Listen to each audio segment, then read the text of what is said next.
Hi everyone. Today I'm talking to INFJs who either want to be solopreneurs or are in the middle of trying to be a solopreneur, which means you're trying to carve out a place for yourself in the online business world and it's just you. You don't have a whole company.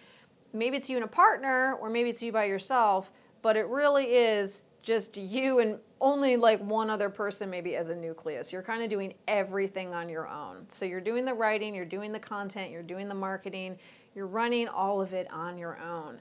That is the INFJ solopreneur.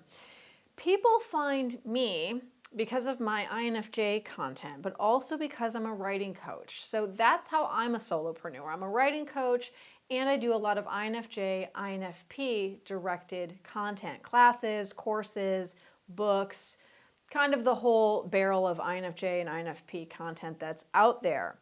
One of my clients just said to me the other day, you work with INFJs and you work with INFPs, but writing is sort of your front door. Writing is how people find you.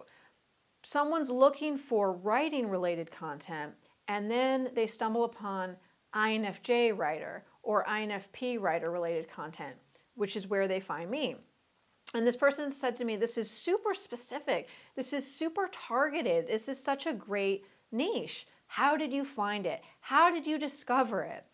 This is not the first time that someone has said something to me or asked me about this. I actually get this quite frequently where people will say, oh, you're so lucky that you found this niche, or you're so smart that you discovered this niche and that you're using this niche.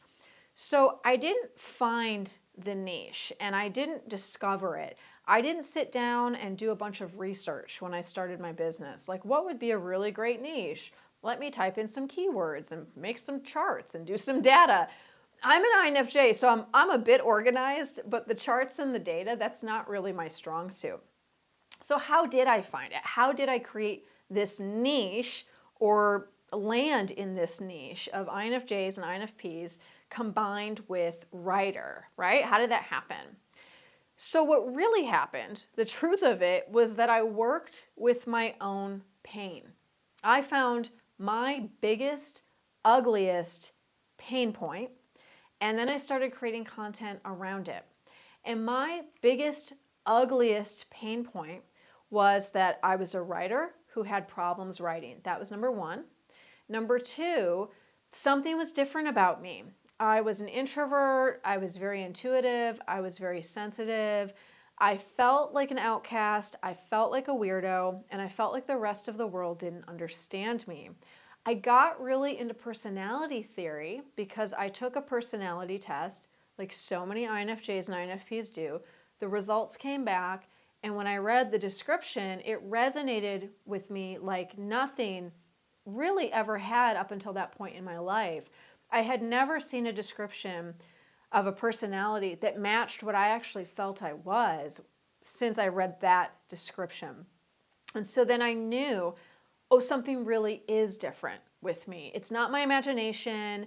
It's not that I'm just socially awkward, which is kind of what I thought up until that point. Like, I'm weird, I don't have social skills, something's wrong with me. It's something more than that. And it explained so much. And it gave me such a sense of freedom.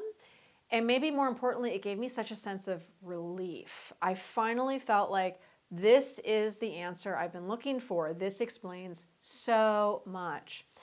And then I used that and I applied that to my writing. And I saw, if I'm different in all of these other ways, it stands to reason that I'm also different as a writer. I have a different style. Maybe I have a different approach. Maybe I have different needs. Maybe my brain works in a different way. Maybe I work in a different way. So I started asking a lot of questions. And then I put the two together in a mashup because my biggest, ugliest problem was that I couldn't write. I couldn't do an outline. I could not plot a novel. I couldn't stick with any one writing project. I couldn't finish anything. Every writing class I took didn't work for me. Every writing program I joined just made me feel more stupid. So I really had problems in this area. I felt a lot of frustration. I felt a really deep sense of low self-esteem. I felt like I was worthless. I felt like I maybe wasn't that intelligent. And all of those feelings combined into a big kind of hot mess ball of pain. So that was how I found my niche, was by trying to heal that pain. I was trying to work with my writing problems, and I was trying to do it from a place of power instead of inadequacy. So I was trying to turn things around, like, okay, maybe it's not that I'm a bad writer. Maybe it's not that I'm stupid or that I can't get this or that something's wrong with me. Maybe instead it's that the things I'm trying to do don't work for me because I'm different. And I know I'm different because I took this personality test and it told me I was really, really different. So maybe if I work from there, maybe if I try to come up with something new, something that I haven't done before, something outside of the box, that will work for me. And then I started talking to other people about it. I started writing articles about it. I had started a blog. I started putting those blog articles on social media, and other people started reaching out to me and said, I have that same problem too, or I always thought I was stupid too, or I just found out I was an INFJ and this has changed everything. Do you think it will help my writing problems too? And I went from there. So if you are trying to launch yourself as a solopreneur, or you already are doing the solopreneur thing, and you are either trying to find your niche, create a niche, or you're trying to drill down into a niche because the one you have right now isn't working, I really recommend look at your own pain. What is your biggest, ugliest pain point? What has caused you the most frustration in your life? What has made you feel the most inadequate, the most stupid, like you're the worst person on earth? No one else is as low as you, right? Like really go there. Look in your dark places. What is your biggest, ugliest pain point? You don't need to be the expert about it. And you don't need to have a solution to it either. And that's really important because I hear that from so many solopreneurs who assume that they have to come at this from an expert position. I need to have all the answers, especially if I want to be a coach, or I want to write about this, or I want to write a book. I have to be the expert, and I have to be an authority, and I have to know everything. You don't. You absolutely do not have to be an expert or have all the solutions. To these really big, ugly pain points, there's not going to be a solution that works for everyone anyway.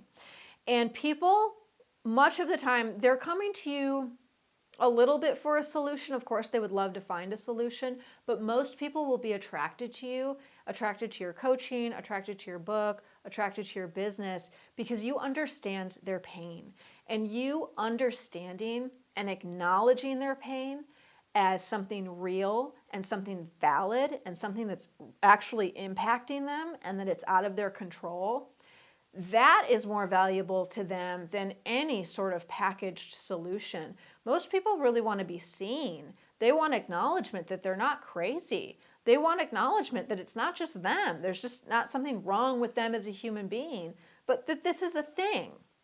So, if there is some big, ugly pain point in your life that you have spent many years grappling with, years healing, thinking about, examining, looking at it, chewing it over in your mind, and you've come to some sort of ideas about it. Again, you don't need to be the expert, but you have some ideas about what might be going on, and you definitely know it's a thing.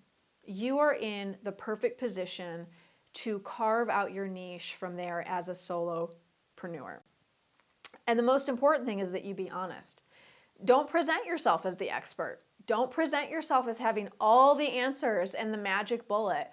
You can be upfront with people and say, I don't have all the answers. However, this is my experience. This is what I've gone through. This is what I've personally seen and witnessed about it. These are some things that have personally helped me. And these are some ideas I have. Start there. The rest will come. The rest will unfold. Start there. Start with your own pain. Be honest about it and seek to connect with others. That's how you find your niche as an INFJ solopreneur. Thank you so much for tuning into this video. Please subscribe to my channel. I do all sorts of content for INFJs and INFPs, highly intuitive people, highly creative people, highly sensitive people, writers and artists, and creatives. So please subscribe to my channel. Please also subscribe to my newsletter. You get a free book for highly sensitive writers, and I send out all sorts of content through my newsletter. I'm very active with the newsletter, so you will get news about upcoming classes, courses, seminars, in-person retreats, book recommendations, new books coming out, new videos, new articles, all sorts of stuff. So please subscribe to my newsletter. Thank you so much, everyone, for tuning in. I'll see you next time.